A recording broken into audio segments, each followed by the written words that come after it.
नमस्कार, मैं नेहा सिंह और आप देख रहे हैं नेशन 24 न्यूज। अब बात करते हैं उत्तराखंड की। कोरोना महामारी की चुनौती के बीच उत्तराखंड में 14 फरवरी को होने वाले विधानसभा चुनावों में सत्तारूढ़ भाजपा और मुख्य विपक्षी दल कांग्रेस के बीच एक बार फिर कड़ी टक्कर होने की संभावना है। इस बार विधानसभा चुनाव में भाजपा ने इस बार 60 से अधिक सीटें जीतने का लक्ष्य निर्धारित किया है। वहीं कांग्रेस 2022 के विधानसभा चुनाव में जीत का दावा कर रही है। वहीं 96,000 वोटर वाली सल्ट विधानसभा में वर्तमान में भाजपा कब्जा है। महेश जीना सल्ट विधानसभा से विधायक हैं। वहीं इस बार सल्ट विधानसभा में आम आदमी पार्टी भी अपना प्रत्याशी मैदान में उतार चुकी है।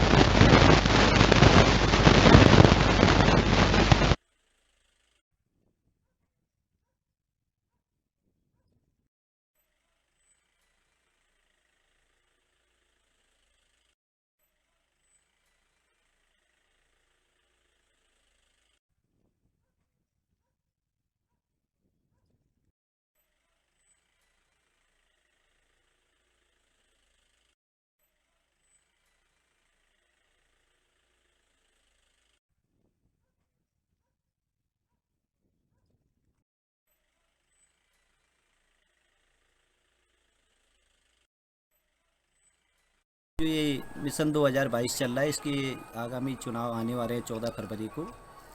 इसमें यहाँ मेन पार्टी जो है भारतीय जनता पार्टी और कांग्रेस ही है। अभी हाल ही में इधर आप वाले भी आए हैं जो बिजली, पानी, शिक्षा के ऊपर बात कर रहे हैं। खाली इनकी बोलने वाली बात है। उन्होंने दिल्ली में कुछ नहीं किया तो यहाँ क्या करेंगे। और हमारे पहाड़ में ये चल भी नहीं सकती। ज़मीनी हिसाब से देखो तो वो जीरो है इस समय। यहाँ तो केवल भारतीय जनता पार्टी और कांग्रेस का ही वर्चस्व है और आगे भी इन्हीं का बना रहेगा। जो विकास करेंगे यही करेंगे। आम आदमी पार्टी अगर 1-2 सीट ले भी आती है तो उसमें कोई फर्क नहीं पड़ेगा। वो जाएंगे कहाँ? सरकार तो या तो कांग्रेस की बनेगी या बीजेपी की बनेगी। विधानसभा चुनाव नजदीक हैं, जिसके चलते चुनाव महत्वपूर्ण तरीके से निमट जाए, इसी दौरान हर जगह चेकिंग की जा रही है।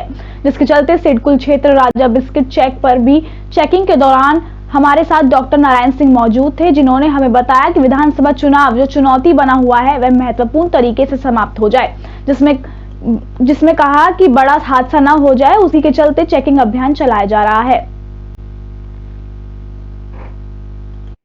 क्षेत्र में। और आइए हम आपको बता देते हैं सिडकुल क्षेत्र में इस समय चेकिंग चल रही है। चेकिंग के दौरान हमारे साथ एक डॉक्टर नारायण जी मौजूद हैं। आइए उनसे जानते हैं चुनाव के दौरान इस समय जो चेकिंग चल रही है किस तरह से देखते हैं। डॉक्टर नारायण जी, आप अभी चेकिंग अभी चल रही है, किस तरह से देखते हैं? देखिए, अभी हमें जो है दिया गया है विधानसभा 26 BHL रानीपुर का।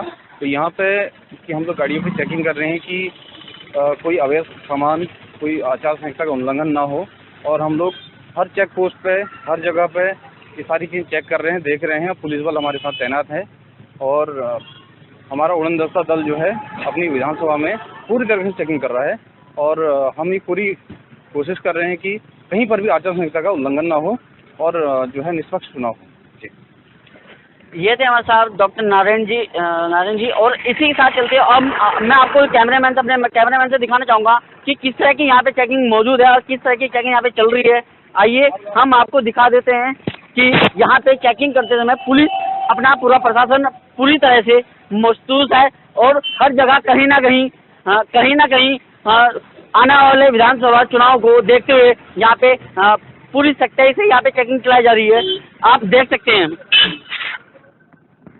और इसी तरह से सिडकुल क्षेत्र हो या बादराबाद क्षेत्र हो या किसी भी अन्य चेक पोस्ट हो, इसी तरह चेकिंग चलती रहेगी। मैं अपने सहयोगी से कहूँगा हरिद्वार की रिपोर्ट एक बार फिर दिखाएंगे। तो किस तरह से यहाँ पे चेकिंग अभियान मिस्टर अर्जुन यहाँ के ऐसा ही हैं और वो यहाँ किस तरह की चेकिंग लोगों राजा बिस्किट चेक पोस्ट पे इस समय किस तरह से करवा रहे हैं। और देखिए राजा बिस्किट चेक पोस्ट पे काफ़ी अच्छी खासी यहाँ पे जैसे ही आने वाले समय में यहाँ पे कोई दिक्कत ना हो, कोई परेशानी ना हो, कोई बड़ी दुर्घटना ना हो, उसे देखते यहाँ पे चेकिंग चलाई जा रही है। मैं धर्मराज, नेशन न्यूज, हरिद्वार। विकासखंड जोशीमठ पेंडखंडा का नजदीकी गांव बड़ा गांव में भारतीय तिब्बत सीमा पुलिस सुनील के द्वारा आज बड़ा गांव में पशु संबंधित एक कैंप का आयोजन किया गया। बता दें कि भारतीय तिब्बत सीमा पुलिस हर बार इस गांव में पशु संबंधित कैंप का आयोजन करती है, जिससे स्थानीय ग्रामीणों को काफी लाभ मिलता है।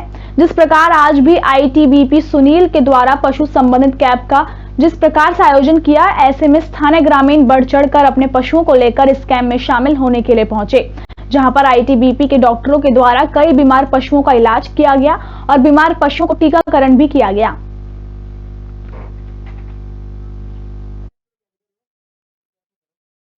सरकारी योजना है सिविक एक्शन प्रोग्राम के तहत हम लोग ये वेटनरी मेडिकल कैंप लगाते हैं।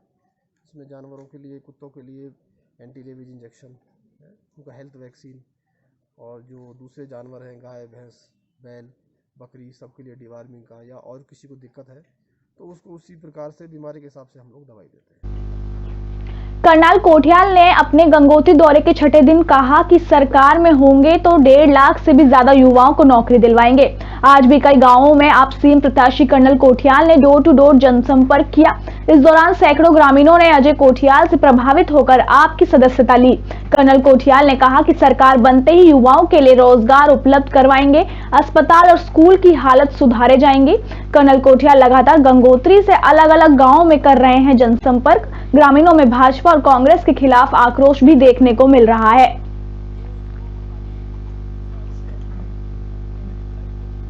धर्म संसद में भड़काऊ भाषण को लेकर मामला गर्माता ही जा रहा है। इस मामले में अभी तक 2 गिरफ्तारियां हो चुकी हैं, जिससे साधु संतों में रोष की भावना है। आपको बता दें कि साधु संतों ने आज सर्वानंद घाट पर प्रतिकार सभा की, जिसमें साधु संत इकट्ठा हुए, जहां पर धर्म संसद मामले पर 2 गिरफ्तारी को लेकर के साधु संतों ने अपना रोष प्रकट किया। वहीं सांभवी पीठाधीश्वर के स्वामी आनंद स्वरूप ने कहा कि आज बिना निमंत्रण के भी काफी संख्या में साधु संत प्रतिकार सभा में आए और सभी ने कोविड प्रोटोकॉल का पालन किया, क्योंकि आज यज्ञ की पूर्णाहुति हुई है। जिसके तरीके से साधु संतों को पुलिस प्रशासन गिरफ्तार कर रहा है, वे बहुत निंदनीय है और हम इसका विरोध करते हैं। और पुलिस प्रशासन कितने लोगों को गिरफ्तार करता है, हम सब गिरफ्तारी देते रहेंगे। स्वतः लोग अपनी इच्छा से बड़ी मात्रा में आए और इससे ये स्पष्ट होता है कि संतों पर जो पुलिस की बर्बरता पूर्वक बाबर कार्रवाई की गई है, अकबर और औरंगजेब की कार्रवाई की गई है, इससे लोग दुखी हैं और इन्होंने कड़े शब्दों में निंदा की है। पुलिस की, प्रशासन की, मुख्यमंत्री की जो कार्रवाई है वो वास्तव में पूरे हिंदू समाज को अपमानित करने की कार्रवाई है, अपमान करने का काम किया है उन्होंने। और बड़ा महापाप तो ये भी किया है कि मकर संक्रांति जैसा साल का महत्वपूर्ण पर्व संतों पर अत्याचार करने के लिए उससे प्रतिबंधित किया। नहीं, प्रशासन के दमन और अत्याचार के बावजूद भी जिस प्रकार से संतों का, जो रियल संत हैं उनका, ढोंगियों की बात मैं नहीं करता, पाखंडियों की बात मैं नहीं करता, और ऐसे लोग जो बड़े बड़े महलों में बैठ रहे हैं, हीटर के पास बैठ रहे हैं, उनकी बात मैं नहीं करता। लेकिन संत और हिंदूवादी लोग जिस प्रकार से बिना बुलाए पहुंचे हैं, हमने तो पूरा प्रोटोकॉल का पालन किया है और जो भी आए हैं उनको मास्क और सैनिटाइजर दिया है। हमने सबसे आह्वान किया था कि कम से कम संख्या में लोग वहां पहुंचेंगे, क्योंकि यज्ञ की पूर्णाहुति थी, वो संकल्प था, उसको करना अनिवार्य था, इसलिए हमने उसको किया है और यह काम। हरिद्वार डीएफओ धर्म सिंह मीना ने पिरान कलियर क्षेत्र की लकड़ी मंडी का औचक निरीक्षण किया।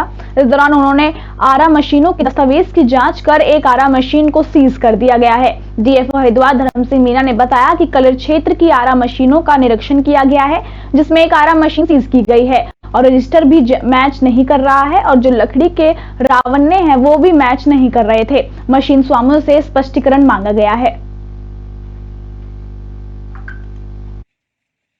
कुछ आरा मशीनों को सीज किया गया है, इनके जो स्टॉक रजिस्टर है वो मैच नहीं कर रहे हैं और कंप्लीट भी नहीं है। जो लकड़ी है और रबन्ने हैं वो भी मैच नहीं कर रहे हैं। दैट सोच की वो अभी इनसे स्पष्टीकरण मांगा गया है, सीज किया गया है दस्तावेजों को। और यदि अवैध, प्राइमा फेस अवैध सामने आ रहा है तो इसकी सीज किया गया है। और यदि इन्होंने पंजीकरण वगैरह और बाकी के दस्तावेजों में भी गड़बड़ी मिली तो देवभूमि उत्तराखंड की जनता के साथ गोपाल राय का नर परिवर्तन संवाद। उन्होंने कहा कि उत्तराखंड को बनाने में मातृशक्ति और युवाओं का अहम योगदान रहा। इन 21 सालों में सरकार बदली, मुख्यमंत्री बदले, लेकिन उत्तराखंड की जनता के लिए कुछ नहीं बदला। 21 साल में बीजेपी कांग्रेस ने उत्तराखंड की जनता को ठगा है। आज उत्तराखंड में पिथौरागढ़ से लेकर हरिद्वार तक, गंगोत्री से लेकर खटीमा तक हर जगह आम आदमी पार्टी के साथ लोग खड़े हैं। आम आदमी पार्टी दोनों बीजेपी कांग्रेस के लिए खतरा बन गई है। उन्होंने कहा कि भाजपा कह रही है कि 5 साल बेमिसाल, अगर बेमिसाल थे तो 3 मुख्यमंत्री क्यों बदले गए। न सिर्फ भाजपा, कांग्रेस के लोग भी कह रहे, कांग्रेस के नेता हैं पूर्व मुख्यमंत्री, उन्होंने कहा आम आदमी पार्टी तो वोट कटवा पार्टी है। आम आदमी पार्टी तो केवल वोट काटने के लिए उत्तराखंड में चुनाव लड़ रही है। मैं आपसे कहना चाहता हूं कि जरूर कांग्रेस के लोग अगर भूले भटके वैसे तो आपस में ही लड़ने में मशगूल हैं। उनको फुर्सत नहीं है कि वो आपस में टिकट का बंटवारा कैसे होगा, कौन मुख्यमंत्री बनेगा, कौन आगे होगा, कौन पीछे होगा। अभी तो कांग्रेस इसी में उलझी हुई है।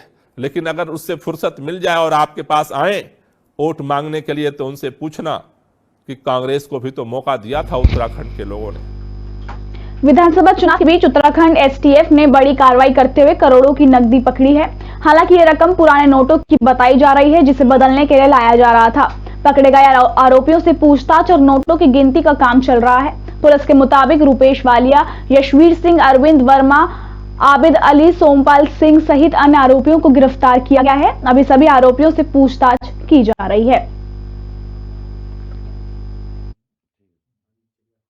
एसटीएफ के द्वारा पूर्व में प्रचलित नोट पकड़े गए हैं जो लगभग 4 करोड़ 47 लाख रुपए हैं। इसमें 500 और 1000 के पुराने नोट हैं और इस मामले में 7 लोगों को अरेस्ट किया गया है, जिनमें 4 यूपी के हैं, 2 अमरोहा के, 2 मुरादाबाद के, 2 देहरादून के हैं और 1 हरिद्वार का है। क्या कर रहे थे, नोट का क्या करने जा रहे थे? अभी इनसे पूछताछ चल रही है कि नोट कहाँ से लेके आए थे और इनका मोटिव क्या था, ये क्या करना चाहते थे, और फिलहाल इनसे पूछताछ चल रही है। प्रदेश में विधानसभा चुनाव में इस बार दागी उम्मीदवारों को चुनाव में कड़े नियमों का पालन करना होगा। उन्हें अपने खिलाफ दर्ज मुकदमों का ब्यौरा अपने शपथ पत्र में देने के साथ ही अपने क्षेत्र के मतदाताओं को भी बताना होगा। चुनाव आयोग ने इसके लिए उन्हें कम से कम 3 बार समाचार पत्र में विज्ञापन देना जरूरी कर दिया है। भारतीय चुनाव आयोग के वरिष्ठ प्रमुख सचिव नरेंद्र एन बटोलिया ने सभी राज्यों के राज्य निर्वाचन आयोग को इस आशय का पत्र भेजा है। लक्सर और हरिद्वार देहात क्षेत्र के स्थानीय वोटर चुनाव आयोग के इस निर्णय को एक अच्छा और सही निर्णय बता रहे हैं। साथ ही वोटर ऐसे प्रत्याशियों के लिए पार्टी को भी टिकट न देने की बात कर रहे हैं। वो है ये चुनाव आयोग का निर्णय, चलिए। और मैं तो ये कहूँगा कि पार्टी को भी जो है अपराधी किस्म के आदमी को टिकट भी नहीं देना चाहिए, चलिए। ये जब अपराधी है वो पहले से ही जो है क्रिमिनल है या अपराध जो भी उसमें धारा उस पर चली हुई है, मुकदमेबाजी है, चलिए। तो ऐसे अपराधी को जो है निर्णय कैसा मानते चुनाव आयोग का? बहुत बढ़िया, बहुत अच्छा निर्णय है। ये बहुत बढ़िया निर्णय है। चुनाव आयोग ने कम से कम इसमें बहुत अच्छी पहल की है कि जो हमारे विधायक जो बनने वाले हैं या जो वर्तमान में हैं या जो लड़ाई में हैं, उनका कम से कम हमें कानूनी रूप से पता तो लगे कि उनके ऊपर कितना क्या अपराध है, उनके ऊपर क्या उन्होंने अपराध किए हैं। लोगों को इस चीज़ के बारे में जानकारी होगी। इस निर्णय को बहुत ही अच्छा मानते हैं। ये तो अब से पहले हो जाना चाहिए था। इससे जनता को खुशी मिलेगी और फायदा होगा, इससे कोई नुकसान नहीं होगा। खबर लक्सर से है, जहां खानपुर से चुनाव की तैयारी कर रहे एक उम्मीदवार के समर्थकों ने लक्सर में दूसरे प्रत्याशी के समर्थक की गाड़ी रुकवाने के बाद उसमें मौजूद 3 युवकों को दौड़ा कर पीटा, साथ ही उनकी गाड़ी में भी तोड़फोड़ की। मौके पर पहुंची पुलिस ने घायल युवकों को मेडिकल कराने भेज दिया है। सूचना पर पहुंची पुलिस मौके पर, तब तक हमलावर फरार हो गए थे। इसके बाद पुलिस क्षतिग्रस्त कार और तीनों घायल युवकों को कोतवाली ले गई। एसएसआई मनोज सिरोड़ा ने बताया कि घायल युवकों में से 2 को ज्यादा चोटें आई हैं, उन्हें मेडिकल के लिए भेजा गया है। तहरीर मिलने पर मुकदमा दर्ज कर लिया जाएगा और कार्रवाई की जाएगी। तो हमें जो है यहाँ पर लंडरसा के जो ये पड़ता है ना, पुल पड़ता है, यहाँ पर हमें इनकी गाड़ी मिली है हमें ये उमेश वहाँ पे इनकी गाड़ी मिली। 5-6 गाड़ी इनकी लगातार थी, स्कॉर्पियो वगैरह गाड़ी थी। तो हमने इनसे पास मांग के गाड़ी आगे निकाली। गाड़ी आगे जैसे हमने निकाली इनसे, तो हमने ओवरटेक करके आगे गाड़ी निकाल के इन्होंने हमसे यहाँ थाने के पास पे इन्होंने पासिंग ली। आगे से ट्रैक्टर ट्रॉली आ रही थी, इनसे पासिंग ली नहीं गई। हमने गाड़ी आगे निकाल ली और जो यहाँ पर ये क्या नाम शिव चौक है, शिव चौक पर गाड़ी ले आके इन्होंने फिर पासिंग मारी। हमारी गाड़ी वहाँ को निकल गई, थोड़ी जगह थी, नहीं गाड़ी निकल नहीं पाई। इन्होंने रॉन्ग साइड गाड़ी लेके स्कॉर्पियो को इन्होंने हमसे पुल की ठोकर पर ले जाकर लक्सर वाले पुल पे पासिंग मारी इन्होंने। हम सोचा पता नहीं क्या बात है, उन्होंने गाड़ी साइड में लगा के हलमंदी करके गाड़ी निकल जाएगी। इन्होंने गाड़ी आगे निकाली नहीं, शुरू की गाड़ी आगे इन्होंने हमारा आगे रास्ता रोक के इन्होंने ये जो इनके वो जो बॉडी गार्ड है वो टंडे वंडे वगैरह लेकर आए और इनकी 5-7 गाड़ी वो इकट्ठी दोबारा सारी आ गई वहाँ पर। इन्होंने सबने हम पर वार किया। मुझे भी था ये भाणजा जी, इन्हें भी था मेरे भाई को, और क्या नाम गाड़ी गुड़ी तोड़ी हमारी। साथ में हम 3 भाई थे, हम गाड़ी की सर्विस करा के आ रहे थे रुड़की से। तो हमारे पीछे उसका काफिला आ रहा था उमेश शर्मा का। उन्होंने हमारे से पास मांगा, हमने पास दे दिया। उसके बाद हम आगे निकल गए। हमने फिर दोबारा उनकी गाड़ी स्लो होगी, फिर हमने दोबारा फिर हम उनसे आगे निकले। फिर उन्होंने दोबारा फिर पास मांगा, वहाँ जगह कम थी, वहाँ पास नहीं दिया गया। उसके बाद उन्होंने हमें पुल पर घेर लिया। कड़ी स्कॉर्पियो 4700 नंबर है उनका, और उन्होंने हमें घेर लिया वहाँ पर पुल पर गाड़ी लगा के। फिर हमारे साथ बदतमीजी करी और गाड़ी गुड़ी सारी तोड़। लालकुआ में आचार संहिता और कोविड नियमों का कड़ाई से पालन कराने के लिए पुलिस प्रशासन पूरी तरह मुस्तैद है। इसी के चलते कुमाऊं डीजीआई नीलेश आनंद भरने ने लालकुआ पहुंचकर पुलिस चेक पोस्ट का औचक निरीक्षण किया। बताते चले कि आचार संहिता को लेकर जिले की सभी सीमाओं पर बने पुलिस चेक पोस्ट पर सुरक्षा व्यवस्था बढ़ा दी गई है। इसको लेकर लालकुआ के पुलिस चेक पोस्ट पर भी पुलिस बल तैनात कर दिया गया है, जो हर आने वाले छोटे बड़े वाहनों की जाँच कर रही है। कोई इस तरह से अगर सूचना मिलती है तो गाड़ियों की आकस्मिक चेकिंग करते रहे, ताकि शराब पैसा इस तरह से कहीं अगर वो होती है तो अधिक से अधिक बरामदगी करें। कहाँ का निरीक्षण किया है? अभी ये सारा तांडा, नगला, लालकुआ, ये सब एरिया। हाँ, ये नई गाड़ियाँ आज से शुरुआत हो गई है, जिसमें 112 के अधीन जो है ये गाड़ियाँ चलेगी, और जैसे भी कोई जहाँ भी सूचना मिलेगी तत्काल गाड़ियाँ मौके पर पहुँचेगी। लक्सर कोतवाली की पुलिस ने आईटीबीपी के जवानों के साथ सुल्तानपुर कस्बे और लक्सर नगर में फ्लैग मार्च निकाला। इस दौरान लक्सर के सीईओ और कोतवाल ने चुनाव के दौरान लोगों को भयमुक्त माहौल देने का एहसास कराया और उनसे बिना डरे निष्पक्ष मतदान करने की अपील की।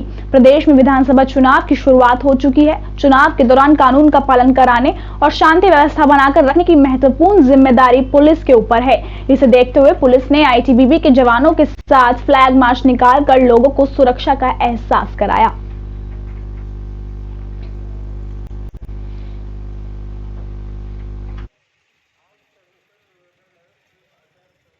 आज जो है फोर्स को लेके जो है 2 फोर्स है, लोगों को जो है जागरूक किया जा रहा है। एक तो आगामी चुनाव में जो है शांति व्यवस्था बनाए रखें, साथ ही इस समय कोविड गाइडलाइन के पालन हेतु लोगों को निर्देशित किया जा रहा है मास्क पहन के रखें और सोशल डिस्टेंसिंग का पालन करें। कम से कम लोग जो है घर से बाहर अनावश्यक रूप से ना आए और विशेष अवसरों पे ही घर से बाहर निकलें। बालाघाट जिले में 2 अलग-अलग जगह में अपने साथियों के साथ चोरी की घटना को अंजाम देने वाले मास्टरमाइंड विपुल द्विवेदी को बालाघाट कोतवाली पुलिस ने यूपी के प्रयागराज से गिरफ्तार किया है। विपुल सोशल मीडिया यूट्यूब के जरिए कैसे चोरी की घटना को अंजाम दिया जाता था वह देखकर अपने अन्य साथियों को वीडियो भेजता था और फिर चोरी की घटना को अपने साथियों के साथ अंजाम देता था।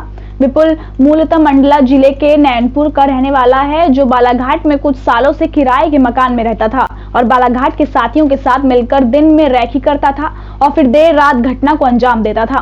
पुलिस ने चोरी किए गए मोबाइल और चांदी के जेवरात, जिसकी कीमत लगभग 35 लाख रुपए है, को और आरोपियों के पास से जब्त किया गया है।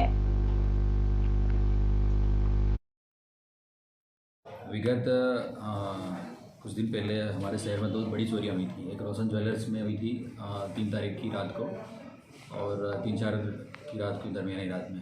और सेम इसी तरह की एक घटना एक सौराष्ट्र मोबाइल एजेंसी है वीवो कंपनी की, तो वहाँ पे 6 तारीख की रात में वहाँ ऐसी सेम सिमिलर घटना का अंजाम हुआ था, जिसमें हमने पूर्व में 3 आरोपियों को गिरफ्तार किया था और एक आरोपी के पिता को भी गिरफ्तार किया था, उनको न्यायालय पेश किया जा चुका था। उसी मामले में एक आरोपी जो मेन आरोपी है विपुल महाराज, विपुल द्विवेदी, वो फरार थे।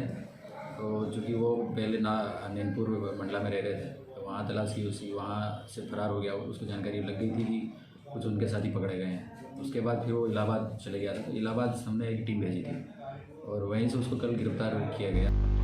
छिंदवाड़ा शहर की एक मोबाइल शॉप में चोरी करने वाले अंतर्राष्ट्रीय गैंग के 2 चोरों को पुलिस ने गिरफ्तार करने में सफलता हासिल की है। गैंग के दोनों आरोपियों को पुलिस टीम ने बिहार के पूर्व चंपारण से गिरफ्तार किया है। चोरों ने चोरी के मोबाइल घर के आंगन में गड्ढा खोदकर दफन कर रखे थे। पुलिस टीम ने आरोपियों से 4,50,000 कीमत के 35 मोबाइल जब्त किए हैं। गैंग चोरी के मोबाइल नेपाल में बेचती थी। एसपी विवेक अग्रवाल ने प्रेस वार्ता में बताया कि 5 से 6 जनवरी की रात परासिया रोड स्थित फ्लैट 2 मोबाइल शॉप में सैदमारी कर चोर मोबाइल चुरा ले गए थे।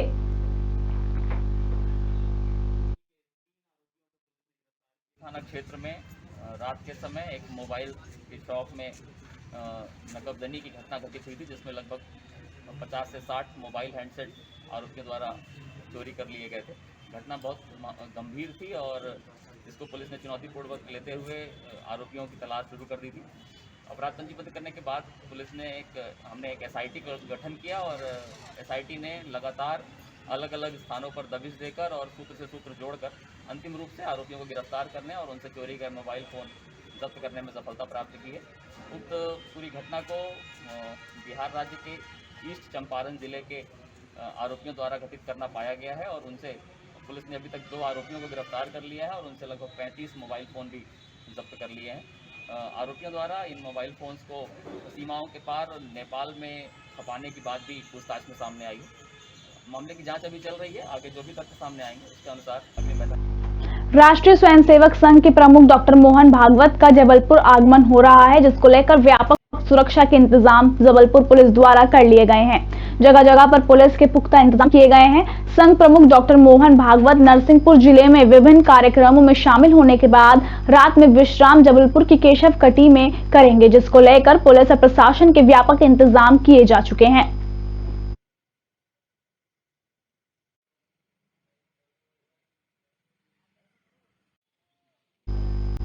जिले के आनंदपुर थाने के अंतर्गत आने वाले ग्राम जावंती में एक 60 वर्षीय बुजुर्ग भी 2000 जीतने की शर्त के चक्कर में नाली का पानी पी गया। जी हां, मामला मानवता को शर्मसार करने वाला है। न सरपंच मोतीबाई के पति और ग्रामीणों द्वारा 60 वर्षीय बुजुर्ग पन्नालाल से शर्त रखी गई कि जब तुम नाली में पड़ी हुई सुपारी खा सकते हो तो नाली का पानी भी पी सकते हो। यदि तुम नाली का पानी पी लेते हो तो हम तुम्हें 2000 रुपए देंगे। और इसी शर्त को पूरा करने के चक्कर में बुजुर्ग पन्नालाल नाली का पानी पी लिया। जब बुजुर्ग पन्नालाल से बीती बात की गई तो उसका कहना है कि गांव के लोगों ने शर्त रखी थी, इसलिए मजाक मजाक में मैंने ये सब किया।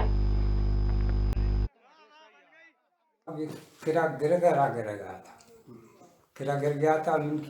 गिरगा क्या होगा, मिल्की धोखे और खा लेंगे। वो धोखे मैंने टपर जाम फेंक दा, ऐसे पानी पी सके मिल्की आओ तो मैंने ऐसे खो भर के सर ऐसे खो भर के ऐसे ही करी और पानी फेंक दिया। जो और भी लोग हैं दुश्मनी वाले बिलने मैं थोड़ी जानू व्हाट्सएप पे कर बात जी। तो पानी पीने के लिए कुछ शर्त वगैरह लगाई थी क्या? कुछ शर्त वगैरह नहीं थी। अच्छा, हाँ। उसमें एक वीडियो आपका वायरल हुआ, उसमें बताया कि 2000 रुपए कोई दुश्मनी के सके शर्त वगैरह जी उनने सर मैंने दिया उसे खो भर के और ऐसे करके ऐसे फेंक दिया। उसके लिए कुछ पैसे वगैरह दिए गए थे? कुछ नहीं दिए सर। नरसिंहपुर जिले के गोटे गांव में केंद्रीय मंत्री फंगन सिंह कुलस्ते शंकराचार्य कॉलोनी स्थित सांसद प्रतिनिधि पंकज चौकसे के कार्यालय पहुंचकर वहां पर भाजपा कार्यकर्ताओं से मुलाकात, पार्टी के संबंध में चर्चा करने के उपरांत अधिवक्ता संघ से भेंट करने पर संघ द्वारा एसडीएम कार्यालय संस्थान करने के विरोध में ज्ञापन सौंपा गया। ज्ञापन में संघ ने मांग करते हुए उल्लेखित किया कि वर्तमान समय में संचालित एसडीएम कार्यालय का स्थानांतरण कर गोटे गांव खेड़ा नवीन एसडीएम कार्यालय का निर्माण किया जाना है। वर्तमान समय में एसडीएम कार्यालय शहरी क्षेत्र में संचालित है, लेकिन उसे ग्रामीण क्षेत्र में ले जाया जा रहा है, जिससे नगरीय सीमाओं की उपेक्षा होने के साथ साथ हितग्राहियों और आम नागरिकों को विभिन्न प्रकार की परेशानियों का सामना करना पड़ेगा। अधिवक्तागण एसडीएम कोर्ट जो कि बाईपास गोटे गांव को लेकर के निर्माण लेकर के सब निश्चित रूप से बहुत व्यथित हैं और सारी जनता और सब लोगों को परेशान होना पड़ेगा। हमारा कहने का उद्देश्य ये है कि एक ही कैंपस में जहाँ पुलिस थाना है, सिविल कोर्ट है, बैंक हैं, सारी की सारी व्यवस्थाएं वहाँ पर हैं। तो उसी एक ही कैंपस में एसडीओ कोर्ट और तहसील संपूर्ण भवन वहीं उसी कैंपस में बनाया जाना चाहिए। अच्छा, यदि कोई जगह की भी दिक्कत होती तो हम मान जाते। विभागीय प्रभारी मंत्री होने के नाते मेरा ये फर्ज बनता है कि यहाँ किसी के जीवन में कोई पीड़ा आई तो हम जाके सबसे पहले तो ये पता करें कि उस दुर्घटना के पीछे किसी की कोई ऐसी मंशा तो नहीं है, जानबूझ करके तो कोई अपराध नहीं किया गया। एक नौजवान बच्ची हमारी चली गई बहन, जानकारी मिलने के बाद मैं बड़ा दुखी था और मैंने सारे अधिकारियों को निर्देश दिए थे कि आप जाके देखिए, थोड़ी भी शंका किसी के प्रति होती है तो फिर हम अपराधी को छोड़ेंगे। क्या करेंगे? देखिए, अभी एक ज्ञापन प्राप्त हुआ है, बातचीत करेंगे कलेक्टर से। अभी एसडीएम मैडम से बात हुई है, हमने उनको कहा कि अभी रुकिए, एक बार सबसे विचार विमर्श करने के बाद उसका अंतिम निर्णय होगा। जहां सबकी सहमति बनेगी उसी स्थान पर उसका निर्माण होगा। मध्य प्रदेश सरकार चाहे विकास के लाख दावे कर ले, पर जमीनी हकीकत पर ये वादे खोखले ही नजर आते हैं। दरअसल तहसील मुख्यालय पुष्पराजगढ़, जहां बस स्टैंड जाने वाला मुख्य मार्ग विगत 10-12 वर्षों से जर्जर और दयनीय स्थिति में है। आने वाले राहगीरों के साथ वाहन चालकों को इस मार्ग की वजह से काफी परेशानियों का सामना करना पड़ता है। महज दिखावे की बारिश से ही इन सड़कों की असलियत सामने आ जाती है, जो कि विकास के दावों के पोल खोलने के लिए काफी है, जो कि शासन प्रशासन के मुंह पर करारा तमाचा भी है, क्योंकि जिम्मेदार अपनी जिम्मेदारी की निष्ठा के साथ पालन करने से कतरा रहे हैं, जिसका खामियाजा इन बेबस और लाचार जनता को भुगतना पड़ रहा है। अच्छा, साथ एक चीज और बता दें, अभी तो बारिश के कारण कीचड़ हो रहा है, ये जैसे धूप पाएगा सूखेगा, तो सूखने के साथ साथ पूरी धूल दुकानों के अंदर घुसता है। तो हम लोग तो जहाँ तक मुझे जानकारी है, जहाँ तक आज मैं 15 साल से ऊपर यहाँ रहने लगा हूँ, और जो भी मैं देख रहा हूँ तो आज तक तो इस रोड की स्थिति ऐसी है, इतनी दयनीय है कि हम तो चल भी नहीं सकते, है ना। और थोड़ा बहुत पानी भी गिरता है तो दुकानों के अंदर भी पानी आता है, हम लोगों की दुकानों के अंदर पानी आता है। गाड़ी वाहन बसें वगैरह चलती हैं तो पूरा कीचड़ अंदर आता है, धूल अंदर आता है। यहाँ पे पीडब्ल्यूडी के इंजीनियर साहब लोग आते रहते हैं, तो उनसे हम लोग चर्चाएं करते हैं कि सर रोड बनवाइए इसकी। तो पहले तो ये कहते थे कि यहाँ पर नाली ही नहीं है, तो नाली बने तो फिर रोड बनेगी। जी। तो कई बार इनको बोला गया, फिर ज़्यादा यदि बोलते हैं तो 2-4 ट्रैक्टर से कहीं वो मुरम वगैरह डाल देते हैं और फिर यथा। रायसेन जिले के बेगमगंज तहसील के ग्राम सुमेर के पास त्रिवेणी संगम पर ऐतिहासिक सीताराम नाम जप यज्ञ कराने वाले नेपाली बाबा त्रिवेणी संगम पर पहुंचे, जहां पर भक्तों का तांता उनके दर्शन करने के लिए उमड़ पड़ा। वहीं उन्होंने विशाल भंडारा आयोजित किया, जिसमें भी लोगों ने बढ़ चढ़कर भाग लिया।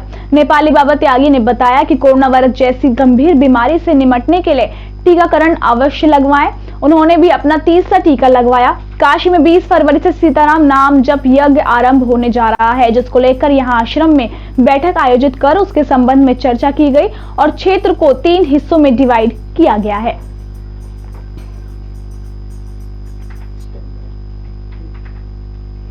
सिवनी विधानसभा क्षेत्र के विधायक दिनेश राय मुनमुन द्वारा विभिन्न ग्रामों का दौरा कर कृषक बंधुओं की समस्याओं को सुना गया, साथ ही धान खरीदी केंद्र का निरीक्षण भी किया गया। विगत दिनों हुई ओलावृष्टि और अतिवृष्टि से प्रभावित हुए विधानसभा क्षेत्र अंतर्गत आने वाले ग्रामों के कृषक बंधुओं को हो रही समस्याओं की शिकायतें प्राप्त होने पर विधायक दिनेश राय मुनमुन ने ग्रामों का दौरा कर फसलों को हुए नुकसान का जायजा लिया। इसके साथ ही अन्नदाता किसान बंधुओं को आ रही अनेक प्रकार की समस्याओं के निराकरण के संबंध में अधिकारियों से चर्चा की।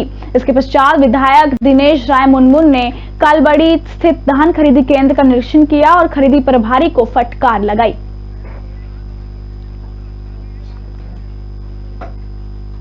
बरेली कैंट सीट की कांग्रेस प्रत्याशी पूर्व मेयर सुप्रिया एरन ने मीडिया के साथ बैठक की। उन्होंने अपनी जीत की राह को आसान बताया। पूर्व में एक पत्रकार होने के नाते मीडिया से सहयोग मांगा। आज भी प्रवीण सिंह एरन की एमपी रहे और विश्व मानव अखबार चलाया था। उन्हें अभी भी बरेली की जनता याद करती है। इस मौके पर प्रवीण सिंह ऐरन ने कहा कि कैंट से भाजपा का टिकट का ऐलान हमारी जीत के लिए मददगार है। चुनाव में कैंट विधानसभा सीट हमारे लिए अनुकूल है। अब तक हमारा 4000 परिवारों से संपर्क हो चुका है। उन्होंने कहा कि जिले में और मंडल में जिस तरह अधिकारी नियुक्त कर दिए गए हैं जो सत्ताधारी पार्टियों के फेवर में बात कर रहे हैं, उन्होंने हमें चुनाव को लेकर प्रचार प्रसार करने की परमिशन भी नहीं दे रहे हैं। मैं अनुभव की अगर देखा जाए, राजनीतिक अनुभव में भी और हर तरीके से अपने आप को, और एक महिला होने के नाते इतने कैंडिडेट्स में हमारी पार्टी ने, प्रियंका जी ने जो मुझे चुना, जो उन्होंने 40% आरक्षण के तहत मुझे टिकट दिया है, इन सब बातों की वजह से मैं अपना पलड़ा भारी मान रही हूँ आज की तारीख में। तो इसीलिए एक पार्टी में भी उत्साह है, कार्यकर्ता में उत्साह है, हमारे पर्सनल स्टाफ में, सब में उत्साह है। इसलिए हमने सोचा आज मिठाई खाई जाए।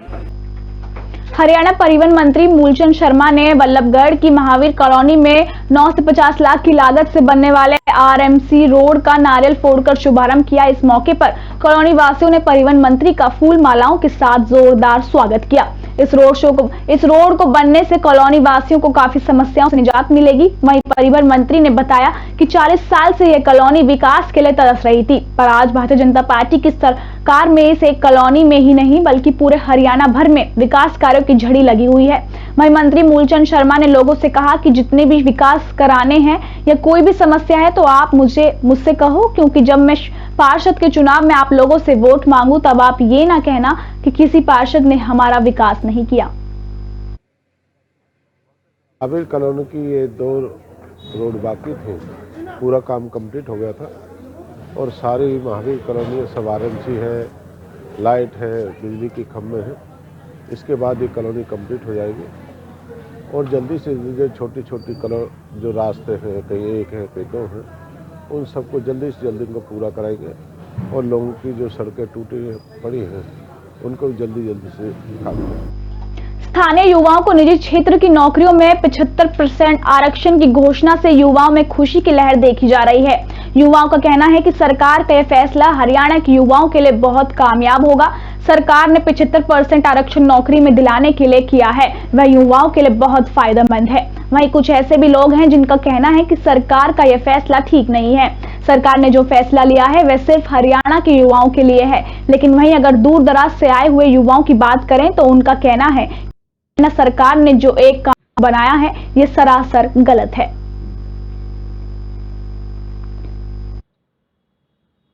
देखो, जो मैं जानता हूँ 75% आरक्षण दिया है सरकार ने, ये युवाओं के हित में काम आएगा। सरकार ने युवाओं के हित में एक आरक्षण लिया है। 75% आरक्षण से जो गरीब मजदूर भाई हैं, जो पढ़ाई से वंचित हैं, उनके लिए काफ़ी लाभ। ये जो सरकार ने लोगों के लिए नियम साबित किए हैं, ये काफ़ी कामगार साबित होंगे और आगे जाकर युवा को काफ़ी इससे मदद मिलेगी। अगर हरियाणा में युवाओं के जो लोकल बंदों की बात की जाए तो कितना कामयाब होगा ये? लोकल बंदों के लिए भी काफ़ी कामगार साबित होगा ये। आगे जाके उन्हें काफ़ी दिक्कतें साबित नहीं, मतलब मुसीबतों का सामना नहीं करना पड़ेगा। जल्दी नौकरियां मिल जाया करेंगी उन्हें। किस तरीके की दिक्कतें आती थी?